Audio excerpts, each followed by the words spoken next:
Je remercie une nouvelle fois donc Yvon Olivier de nous donner encore une conférence, parce que ça fait quand même, ça va être la troisième fois que nous avons fait le plaisir de venir une fois sur 5A et puis 2 fois sur Rennes. Donc à chaque fois pour nous parler d'un thème qui nous intéresse, entre autres la Bretagne, avec à chaque fois des éclairages différents. Donc là, je vais te passer la parole pour justement un petit peu nous aider à comprendre les événements puis voir ce qu'on peut en faire en tant que Breton pour notre Bretagne. Merci à toi, Yvon. Merci Olivier. Bonsoir à tous. Tout d'abord, alors moi je n'ai pas de prétention particulière à dire la vérité. Je veux dire ce que je pense, bien évidemment. Et puis après, on peut toujours en discuter, puisque entre ce que l'on peut penser d'une situation et puis la réalité, on s'aperçoit que c'est toujours plus complexe. Et puis on est en matière dans le domaine des idées. Et dans le domaine des idées, par définition, eh bien, tout est possible, tous les arguments sont recevables. Moi, j'essaie toujours d'être réaliste, parce qu'on affronte un système qui est très très fort. Parfois, on rêve, on veut s'émanciper, on espère beaucoup, on pense que le système craquelle, etc. Et au final, on s'aperçoit qu'il est toujours là, quelque part. Et s'il est toujours là, c'est aussi parce qu'on le veut bien. Alors, le titre de la conférence, c'est « Si la Bretagne décidait enfin de ce qui la concerne », parce que dans le système actuel, on a compris, on ne décide pas grand-chose. On ne décide pas grand-chose. On vit dans un système qui se dit démocratique, mais qui est hyper centralisé, qui ramène tout à la décision de quelques-uns. Ça, on le sait tous, il y a une technocratie. Il y a un pouvoir territorialisé aussi à Paris, et puis un pouvoir qui se situe entre les mains d'une certaine catégorie de la population. Ça aussi, on le sait bien, et bien souvent à l'État Paris ou dans les métropoles, on est dans un pays où il y a de multiples fractures. Il y a un rapport qui vient de sortir il n'y a pas longtemps de l'Institut Montaigne qui le dit bien. L'Institut Montaigne dit bien qu'on a une France complètement fracturée aujourd'hui, socialement, territorialement, économiquement. L'Institut Montaigne oublie même d'autres formes de discrimination ou d'autres fractures. La fracture culturelle, par exemple, il y a pas mal de choses sur lesquelles aussi on pourrait insister. En fait, on a un tableau assez dramatique et donc un système hyper centralisateur qui fait que ça tient encore parce que quand on ramène toutes les décisions au-dessus, on a l'illusion qu'il y a un pouvoir, mais c'est vrai qu'il n'est pas véritablement démocratique.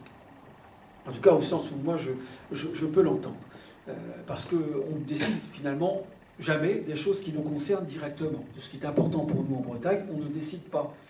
La question des langues, par exemple, non, on sait bien que les Bretons sont attachés à leur langue, mais ce n'est pas nous qui allons décider de la politique linguistique. C'est faux. Est-ce qu'on va sauver la langue ou pas? Non, c'est des questions qui nous échappent. La réunification, on voit bien qu'on fait tout pour qu'on ne se prononce pas. M. Grosvalet nous l'a encore rappelé récemment en Loire-Atlantique. Voilà, on est dans une situation un système qui n'est pas véritablement démocratique. Si on dit que la démocratie, c'est le fait de décider des choses qui concernent le peuple, qui nous concernent directement. Alors, parfois, il y a des moments où ça chancelle un peu. On voit bien, on vit aujourd'hui dans un moment où ça chancelle un peu avec les Gilets jaunes. On parle du référendum d'initiative citoyen. Ça bouge, comme avec les bonnets rouges il y a 3 ans. Et le pouvoir est menacé. Ça chancelle. On s'aperçoit en Bretagne qu'on voit beaucoup de drapeaux bretons dans les manifs. C'est quand même important. Et plus vous allez vers l'ouest, plus il y a du drapeau breton. Il n'y a même plus de drapeau français. C'est quand même assez... voilà. Quel sens on peut donner à tout ça? C'est quand même assez hallucinant. Ça nous rappelle les bonnets rouges. Rennes, Nantes, c'est un petit peu différent. Il y a aussi des Grenadiers, mais tout l'ouest, après, il y a peu de drapeaux français quand on regarde bien les manifs. Et c'est le peuple à la base, quoi. Donc, quel sens on peut donner à tout ça? C'est des foucades, mais le système est toujours là et a une capacité extraordinaire à récupérer tout ça. Voilà, ça aussi. Alors moi, ce que je vais vous dire aujourd'hui dans une première partie, c'est que le système, il est toujours là, plus que jamais. Il est très très fort. On a aussi une responsabilité tout à fait certaine. Je vais vous parler aussi de ces foucades, ces moments où on croit que le pouvoir chancelle, mais il chancelle jamais longtemps parce qu'il est très fort pour récupérer tout ça. Et il récupère effectivement toutes ces velléités un petit peu de transformation, d'émancipation. Il sait trouver les mots, trouver les ressorts pour que finalement ça n'aille pas plus loin et que le système perdure. Et après, peut-être dans une dernière partie, quel avenir pour nous aujourd'hui? Comment essayer de faire en sorte que nous puissions décider des choses qui nous concernent véritablement? Quand on dépense même pas 1% du budget de la région pour les politiques linguistiques, même pas 1%. Voilà, un budget qui est dérisoire. Bon, arrêtons, quoi. Le pacte girondin qui vient d'être signé avec Macron, pourquoi est-ce que l'État a imposé la signature de ce pacte girondin? Parce qu'il faut montrer que la politique de réduction budgétaire des régions, des collectivités locales, est approuvée par les collectivités locales. Il faut à tout prix qu'il y ait ça. Et la région est bonne élève, parce que M. Le Drian est au gouvernement, il fallait un contrat signé. Donc le pacte girondin, on dit, ouais, parents, vous inquiétez pas, vous aurez 300 000 euros pour l'école d'Iwan, c'est après le seul truc qui a pu être positif. Mais en même temps, la contrepartie, c'est que le budget de la région baisse, qui est déjà dérisoire. Voilà où on en est, quoi. Et ça, personne ne le dit. Vous n'entendrez pas la presse non plus d'en parler, absolument pas. C'est-à-dire qu'il y a une complicité objective entre l'État et la région pour sacrifier nos intérêts, nos droits, etc. Ils ont renoncé à la maritimité, oui, on le sait bien, depuis déjà pas mal de temps.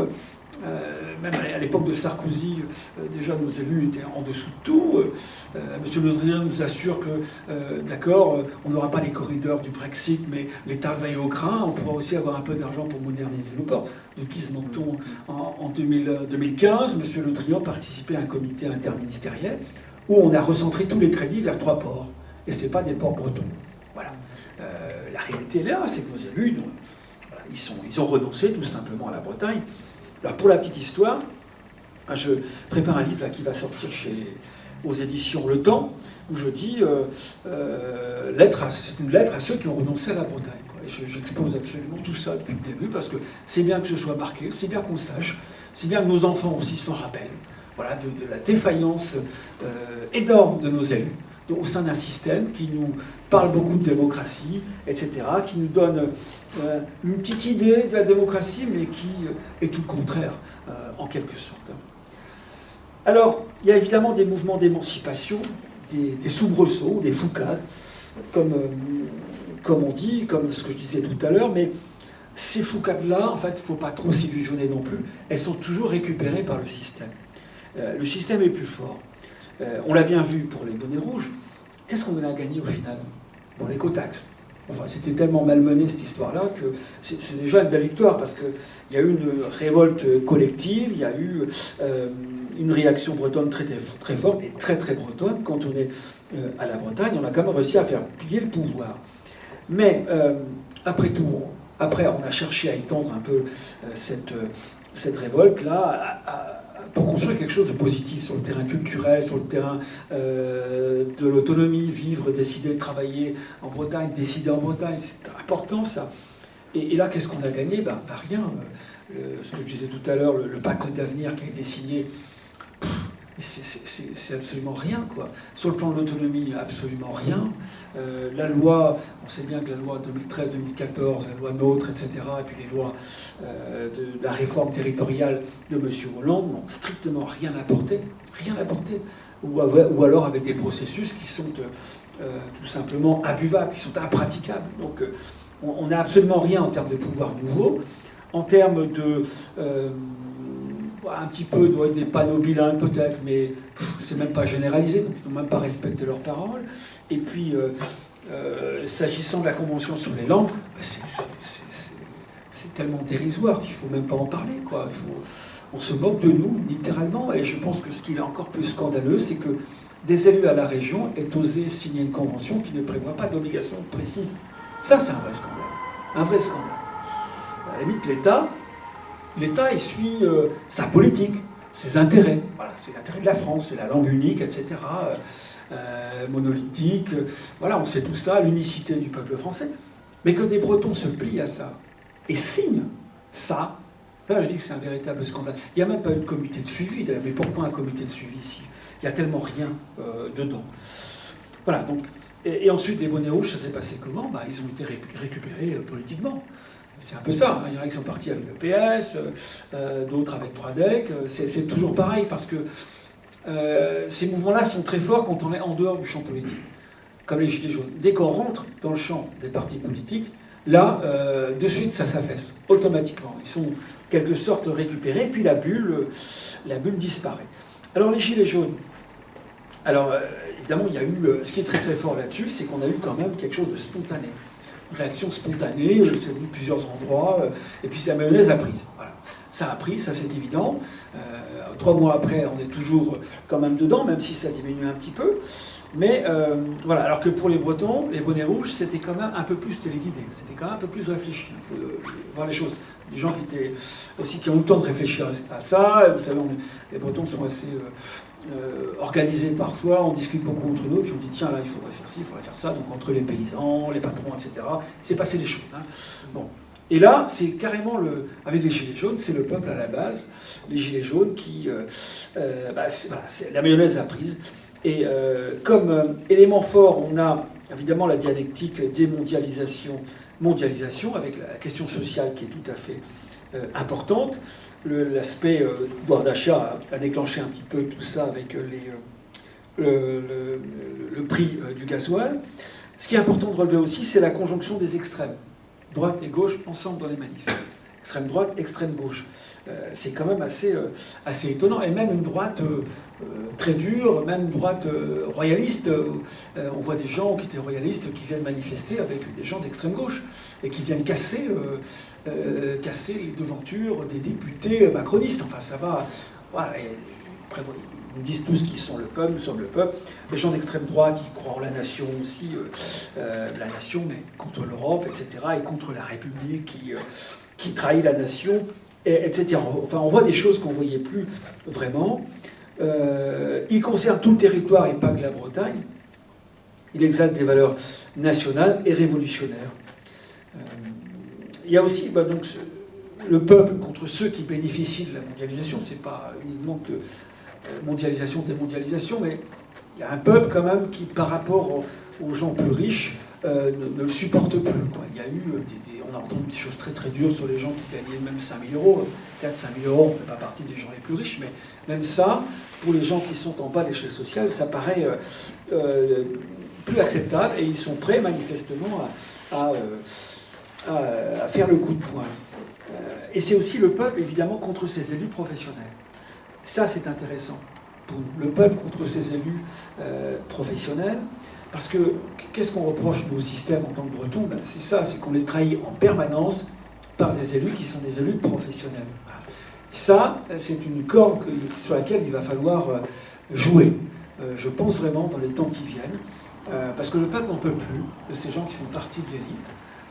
Et ça, c'est une idée qui est vraiment répandue de manière dans toutes les classes sociales, hein, les énarques, etc., qui viennent faire de la politique. Alors on les fout maire à Bordeaux, on les fout ici, ils sont recyclés, etc., ils sont au-dessus. Leur métier, c'est la politique. Voilà. Alors qu'il y a des gens qui bossent à côté, qui payent pour tout ça.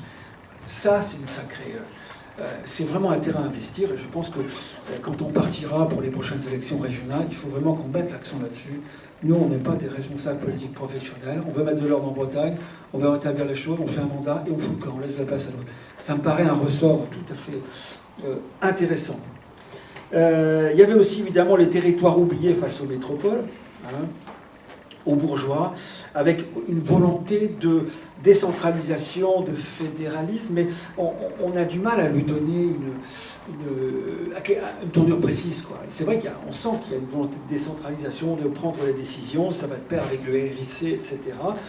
Mais en même temps, ça ne va pas plus loin, notamment pour la Bretagne. On n'a pas tellement entendu parler, on veut un statut particulier pour la Bretagne, etc. Les Gilets jaunes bretons essaient de se fédérer un petit peu. On reste un petit peu dans le vague, quoi. Il y a beaucoup de drapeaux bretons, ça c'est important, mais la Bretagne n'y retrouve pas vraiment son compte en termes de projet, de construction. Voilà. On veut la décentralisation au sens large, rien de précis derrière, et par contre, la Bretagne est associée à la résistance quand même, avec le drapeau breton. Ça aussi, c'est important, très important. Et plus on va vers l'ouest, plus c'est les drapeaux bretons. Je ne suis pas sûr qu'il y a 15 ans, on aurait vu ça, pas certain.